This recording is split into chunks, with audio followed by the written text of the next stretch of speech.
आम आदमी की जिंदगी बदलने आए थे केजरीवाल, लेकिन अब सीएम की कुर्सी मिली तो सारा पैसा खुद की जिंदगी बदलने में झोंक दी। जनता के पैसों से केजरीवाल ने अपने लिए शीश महल बनवाया। इसमें करोड़ों रुपए खर्च हुए। 96 लाख के पर्दे, 39 लाख के किचन का सामान, 20 लाख की टीवी, 18 लाख का ट्रेडमिल, जिम का सामान, 16 लाख का कॉर्पेट, 5 लाख का मिनी बार जैसे शौनो शौकत वाली चीज़ों पर केजरीवाल ने जनता का खूब पैसा खर्च किया। शीश महल में 13 लाख रुपए के बेड और सोफे हैं। सीएम आवास में 24 सोफे, 76 टेबल और 75 कुर्सियां लगाई गई हैं। इसके अलावा 50 एसी लगवाए गए हैं। ये एसी किचन, बाथरूम, जिम जैसे सभी जगहों पर उपस्थित है। और केजरीवाल 15 करोड़ के वाटर सिस्टम का लुत्फ उठा रहे हैं। दिल्ली में जगह जगह खुले में नाले बह रहे हैं, उससे लोगों को जीना बेहाल हो रहा है। यमुना की हालत बस से बदतर हो गई है। यमुना पर झाग की इतनी मोटी परत जम गई है जिसके आसपास जाने से लोगों का दम घुट रहा है। बात करें मुफ्त बिजली की तो आज कई ऐसे घर हैं जिनके यहाँ 15-15 हज़ार बिजली का बिल आ रहे हैं। मुफ्त बिजली सिर्फ एक छलावा है। दिल्ली की जनता से बिजली के बिल के नाम पर जबरन कई गुना ज़्यादा वसूली हो रही है। अब आते हैं केजरीवाल के घोटाले पर। ये जनाब जो भ्रष्टाचार के खिलाफ गाना गाते हुए सरकार में आए थे, या सबसे ज़्यादा भ्रष्टाचारी नेता बन चुके हैं। शराब घोटाले, जासूसी घोटाला, पैनिक बटन घोटाला, राशन कार्ड घोटाला, अस्पताल निर्माण घोटाला, मोहल्ला क्लिनिक घोटाला, शीश महल घोटाला, नकली दवाई का घोटाला, लैब एक्सरे घोटाला, बस खरीदी में घोटाला, जैसे ना जाने कितने घोटाले केजरीवाल के नाम पर हैं।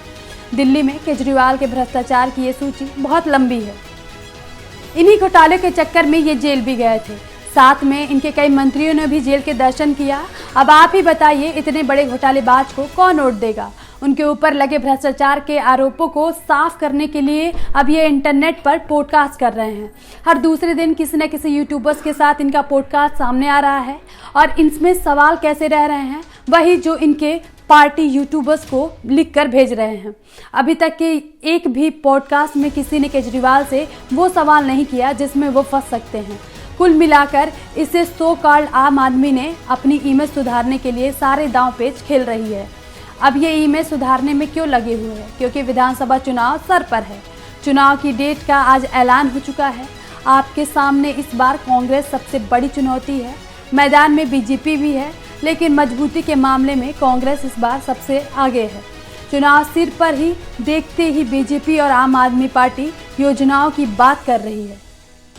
पीएम मोदी और केजरीवाल दोनों ही लगातार परियोजनाओं का उद्घाटन कर रहे हैं, लेकिन दिल्ली की जनता भी अब कम नहीं है। वो सब कुछ देख रही है, समझ रही है।